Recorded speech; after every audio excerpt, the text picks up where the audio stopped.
I heard two realtor horror stories this weekend at the open house. Number one, this very sweet elderly seller sold her home, and she said that the appraisal came back in low, and so her house, she said, I had to sell it for this amount, and it was $15,000 less than what the contract price was. And I said, well, didn't you try to negotiate with the buyer? And she's like, well, no, I had to sell it. And I said, well, you didn't. If it didn't come as a contract price, you could have negotiated, or you could even have terminated and put the house back on the market. And she was so confused that she had thought that she just had to do this.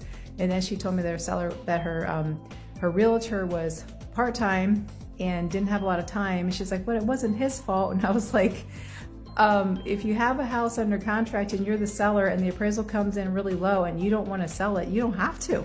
You can terminate and you can put it back on the market, you can negotiate with the buyer, etc. Then I had a buyer who was in the process of looking for a house. He said that his realtor had caused him to lose 2 other properties that they had been looking for. And I was just asking him some questions, and he didn't know anything about his, he didn't even know what his loan type was. I'm like, well, what type of loans you have? Like, what are you putting down? Where you he had no idea about anything. And I said, well, didn't you see a fee sheet? He's like, I don't think so. I don't know any of that information.